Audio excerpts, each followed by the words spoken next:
All right, welcome back to the channel. This is episode 2 of my way back when series of videos in which I describe poignant moments. I go through history of my life, certain experiences that I've had that kind of like shape me into the person that I am today. Today's Sunday, first Sunday special, is brought to you by Lincoln Heights Missionary Baptist Church, where I was raised through as a youngster. Again, I remember way back when you didn't have a choice whether or not you went to church. Everybody went to church, and for me, my mom said, if you missed a ride, her bus, because she used to drive the bus for the church, then you had to walk. Luckily the distance we had to walk wasn't that great, but that the fact that that's what you had to do to continue to go to church made it that much more serious for me to actually start paying attention into to the religious practices. And I can still remember to this day who I was baptized with. You know what I mean? I'm sure, and that's my soul brother. You know what I'm saying? We ain't gotta communicate every day, but we got that connection with one another. And he's still, as far as I checked, he's still doing quite all right, for himself. And so that's good. But again, today's special is about again how my religious upbringing shaped and altered my level of thinking as I got older, because when I initially went to church, everything was at our fingertips. I mean, that was back when you could do pretty much anything. I mean, you had Boy Scouts, you had Girl Scouts, you had the choir. I mean, you had the usher board. I mean, obviously my mom had us in all of that stuff. You know what I mean? So I was cultured young in the culture, obviously, at the church, to be of servants, or be of service or be a servant, of the church. And which I naturally, a role that I fell into, so, and when you're young, you ain't got no choice, as a child, you do what you told, I can't really speak to today's generation. Obviously, me as a father raising children, it is different. It's complicated at times too as well, because I'm trying to learn from their perspective, but again, I'm trying to get them to teach from from how I've been raised. You know what I mean? And just trying to mesh those two worlds and make them intertwine and make sense at times it's a challenge. Any parent can tell you to this day. But I am thankful and appreciative that I was raised up through that church. Having my grandfather being the founder of that church back in Lincoln Heights, Woodlawn, Ohio, and me actually seeing him at a young age, seeing what he was able to accomplish in the time that he was living, and then of course me doing my part and kind of following in those footsteps in a sense. Now, of course, I didn't become a deacon, or of course I'm no saint, but just being able to have those experiences, because many of the people that are friends of mine or that know of my family to this day is because of that church.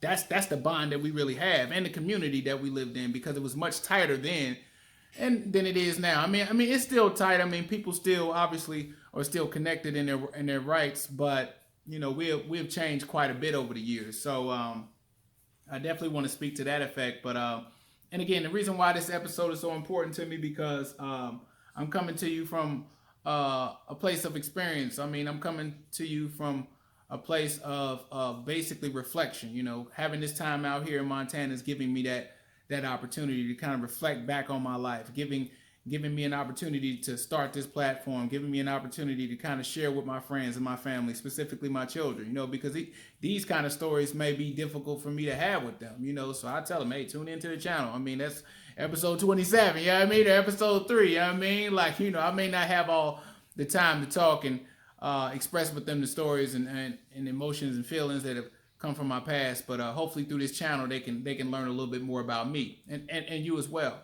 But it's kind of funny, because again, everything that I think about has a story, even down to the sweater. I bought this sweater, I kid you not, I bought this sweater back in 2008. And that's gonna be a question I want to leave in this one. What's the longest standing piece of article of clothing that you actively still have in your wardrobe? That's a question. You know what I mean? Obviously we getting bigger and smaller. Women have children. Guys grow older. We all tend to. But what is the longest piece of active piece of wardrobe that you still have to this day, that you still wear? Now, you got to wear it at least once a year for it to be considered active. Just once. This is probably one of the oldest pieces of clothing that I still wear to this day.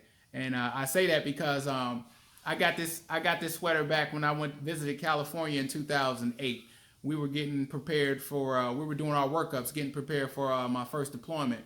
And I was out there, and we had some time, and I got some pieces of clothing while I was out there. And what was so crazy about it, 29 Palms, California, where we were, I didn't know much about the history. I didn't know much about the landscape. I mean, I really didn't know much about California at all, but I could still recall having this conversation with, I think it was a staff sergeant at the time, and he was telling me about the Joshua Tree, because that's what I think we went through Joshua Tree to get to 29 Palms. And he was telling me, he was like, yeah, man, the Joshua Tree, man, it's only found in heaven or hell or something like that. I mean, I think that probably was the first time in a long time that I had been told a story, even though I don't remember all the complete story that he told me that day. I did do a little research, and I later found out, and you can look this up yourself. He said, the legend of the Joshua Tree states that it stands at the gates of heaven and hell. Many say it only grows at two ends of earth, in the Mojave Desert and Israel, but they said this isn't true. The Joshua Tree only grows in the high Mojave Desert and the low Colorado Desert. So, I said heaven and hell, it just kind of threw me by surprise. And then when I actually talked to another guy, a more religious guy about it, he's like, yeah, they say Israel is considered heaven, and, the Mojave Desert, being obviously United States, is considered hell. But I mean, again, it's up for interpretation, how you view it. But I thought that was interesting. That's why I bring it up, So, I mean, just everything has a story, I mean, not everybody have a 13-year-old sweater in their closet, that they can revert back to, but everything has a story and it has a place, So, I'm using this platform as a way to tell those stories, to trigger memories, of my life, and to trigger moments of my life were important, because I want to say that was a defining moment, because it stuck with me. I mean, I'm still talking about this 13 years later, so for some reason, it's important. I mean, it is a coincidence, but that my name is Joshua as well. But the fact that, I was given that little piece of information, and I kind of carried it on as the seed was planted and sprouting into this day is, I think it's pretty cool. So with that being said, let's not get too quiet. Got a little bit more that I want to share with you. But so remembering way back when I was a child, when I had no choice whether or not I was going to church, I went. Now, even during that time, I think that's the point that I wanted to make about this particular episode. When I was young and going to church, it's odd when you're young, because believe it or not, you think the closest thing to God is the pastor, which for the most part is true. You know what I mean? They're supposed to be these divine individuals, that teach, and to me, I'm thinking, when you're young, you might even think that is God. The pastor's God. But as you get older, you start to understand that these individuals are human. They can make mistakes, and they should be forgiven for those mistakes. And I think that was a defining moment for me, because it was during a transitional or changing of guards, as they'll say, as one pastor was leaving out and another one was coming in, that I was learning that people are human. They make mistakes.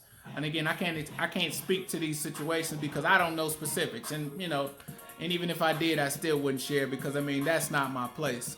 But I learned from then that even myself, I was vulnerable, because that probably was the first time that I won't say I lost my religion or I lost my faith, but that I was vulnerable. I was vulnerable to a lot of different influences in my life, and I chose a lot of different paths that I probably shouldn't have chose, just coming up, but from those experiences, I grew. Again, I didn't go too far outside of the fence, but I went farther enough to see that, it was certain things in this life, in this world, that I didn't want to have any part of, and I'm glad I came back, especially this year. With this channel, it's not necessarily a resolution, but it's just, it's an understanding, it's more like a revelation, hey, let me wake up, let me start doing more things, let me start taking care of myself a little bit better, I got my son now, I got an example that I had to set, and if I'm out here living crazy and doing all this other type of stuff, then that's not a good example for him, So with that being said, the Christian belief has been extremely important for me throughout my life, because again, it gives me something to fall back on. You know what I mean? Had I not had it, I probably would just be out here, you know, determining my own rights. You know what I mean? Well, this is right, you know, because I said it's right, you know, and not having anything